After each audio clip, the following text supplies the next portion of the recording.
हाँ तो गाइस, जैसा कि हमने सोल लैंड 2 के पिछले एपिसोड में देखा था कि हमारा हीरो यू हाउ, जो कि नॉर्मल लोगों के बजाय काफ़ी ज़्यादा कमज़ोर था और उसकी माँ की डेथ होने के बाद वो काफ़ी ज़्यादा टूट गया था। मगर उसकी माँ ने उसे कहा था कि तुम मेरे लिए इस दुनिया का एक बहुत बड़ा सोल लैंड मास्टर बनोगे, जिसके लिए यू हाउ भी मान गया था क्योंकि वो अपनी माँ को नाराज़ नहीं करना चाहता था।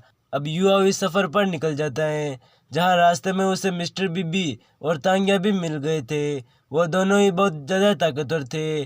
अब उनके सामने काफ़ी ज़्यादा बीस्ट आने लगते हैं, जिनका वो डटकर मुकाबला कर रहे थे। मगर तभी अचानक एक भयानक ऑरा के साथ 1000 years old धतुरा स्नेक वहाँ पर आ चुका था, जो कि बहुत ज़्यादा शक्तिशाली और बहुत खतरनाक था, जिसका सामना करने के लिए मिस्टर बीबी तैनात हो चुके थे।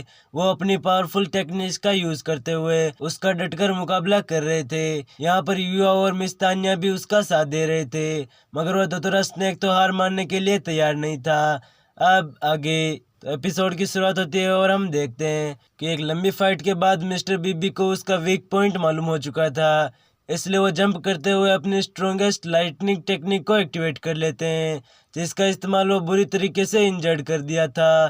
तान्या भी इसका फ़ायदा उठाकर तेजी से उनकी तरफ जाते हुए स्नेक को जान से मार देती हैं। अब थोड़ी ही देर बाद उसकी बॉडी से 1000 years पुरानी स्पिरिट रिंग निकल कर आ गई थी, जिसे तांगिया वहाँ पर बैठकर एब्जॉर्व करना शुरू कर देती हैं। दूसरी तरफ मिस्टर बीबी देखते हैं कि युवा काफ़ी ज़्यादा थक चुका है, इसलिए वो फौरन उसके पास जाकर उसका शुक्रिया अदा करते हुए कहते हैं कि थैंक यू युवाओ, अगर तुम अपनी सोल आइज का इस्तेमाल नहीं करते तो शायद इसे हराना और ज़्यादा मुश्किल हो जाता। साथ ही साथ मिस्टर बीबी कहते हैं कि तांगिया ऑलरेडी लेवल 30 तक पहुंच चुकी हैं, उसे आगे ब्रेक थ्रू करने के लिए एक सोल ट्रिक की ज़रूरत थी।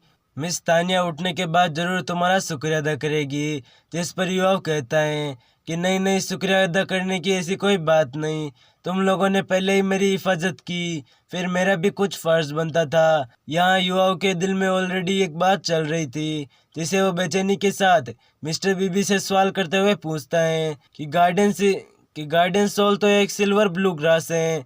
मैंने तो सुना है कि सी गॉड तेंगसेंग के पास भी बिल्कुल यही सोल प्लांट था। यह सुनकर मिस्टर बीबी कहते हैं कि तुम सी गॉड तेंगसेंग के बारे में बहुत कुछ जानते हो, जिस पर युवा कहता है कि नहीं, ऐसी कोई बात नहीं, पूरे सोलैंड में हर बंदा उनके बारे में जानता है। बचपन में मेरी माँ तेंगसेंग की मुझे कहानियाँ सुनाई करती थी। वो बताती थी कि कैसे एक वॉरियर ने पूरे दोलू कॉन्टिनेंट का फ्यूचर बदल दिया। सी गॉड तेंगसेंग ने तेंग सेक्ट बनाया, जबकि साथ ही साथ उन्होंने वहाँ का एम्पायर भी डिस्ट्रॉय कर दिया था। सोलैंड में कोई भी उस जैसा सोल मास्टर नहीं बन पाया। उन्होंने सारी मोर्टल बाउंड्रीज को ब्रेक कर दिया, जिसके बाद आखिरकार वो एक गॉड बन गया। मिस्टर बीबी तो ये सारी बातें सुनने के बाद कहते हैं कि हाँ, तुमने बिल्कुल सही कहा, तेंग के पास भी यही ब्लू सिल्वर ग्रास है, लेकिन उसकी ये गार्डियन सोल इतनी ज़्यादा ताकतवर नहीं है और इसका मुकाबला तेंग सेंग की सोल ग्रास के साथ नहीं किया जा सकता, क्योंकि वह बहुत ज़्यादा खतरनाक और बहुत ज़्यादा पावरफुल थी। लेकिन मैं ये जरूर कहूँगा कि तांगिया भी काफ़ी ज़्यादा बहादुर हैं, वो आजकल तेंग सेक्ट की मास्टर हैं। युवाओं की ये सारी बातें सुनकर अचानक से शॉक हो जाता है, जहाँ मिस्टर बीबी उसे कहते हैं कि तुम्हारी सोल पावर ड्रेन हो चुकी है, चलो मैं तुम्हारी इसमें मदद करता हूँ। और ये कहते ही युवाओं को हील करना शुरू कर देते हैं, जबकि दूसरी तरफ मिस तांगिया अपनी जगह बैठकर कल्टीवेट कर रही थी। थोड़ी देर में मिस तांगिया उसकी ड्रिंक को एब्जॉर्व करके होश में आ चुकी थी, जहाँ मिस्टर बीबी उसको देखकर बताते हैं और उसे देखकर मिस्टर बीबी बताता है कि युवाओं ने तुम्हारी काफ़ी ज़्यादा मदद की, इसलिए तुम्हें उसका शुक्र अदा करना चाहिए। जबकि दूसरी तरफ युवाओं तो दोबारा से बेहोश हो चुका था और अब जैसे ही उसे होश आता है, सबसे पहले वो देखता है कि मिस तांगिया और मिस्टर बीबी उसके पास ही में बैठे हुए हैं और वो उसे घूर रहे थे, जिसे देखकर युवाओं काफ़ी ज़्यादा डर चुका था। मिस तांगिया वहाँ पर युवाओं का शुक्र अदा करते हुए कहती हैं कि तुम मुझे काफ़ी ज़्यादा अच्छे लगे, क्या तुम मेरा थैंक सेक्ट ज्वाइन करना चाहोगे? मेरा थैंक सेक्ट एक टाइम पर नंबर 1 सेक्ट हुआ करता था, जबकि हमारे सेक्ट में काफ़ी आर्ट और टेक्निक बहुत ही ज़्यादा बेहतरीन है। और ये कहते हुए युवाओं को अपने सेक्ट की हिडन वेपन्स, डेविल हैंड और शैडो डांसिंग टेक्निक के बारे में बताती हैं, जो कि सारे के सारे टेक्निक्स तेंग सेंग ने ही बनाई थी। युवाओं मिस तान्या की सारी बातें बहुत ध्यान से सुन रहा था। वो एक्साइटमेंट में खड़ा होकर कहता है कि बचपन से लेकर आज तक तुम दोनों से मिलना मेरी सबसे ज़्यादा खुशकिस्मती है, क्योंकि तुम दोनों ने मुझे बार बार बचाया। आज तक मेरे साथ इतना अच्छा कोई भी नहीं रहा। और उसके बाद तुम दोनों ने मुझे अपने सेक्ट को ज्वाइन करने के लिए कहा। मैं ज़रूर ज्वाइन करूँगा। ये सुनकर मिस तांगिया अभी काफ़ी ज़्यादा खुश हो गई थी।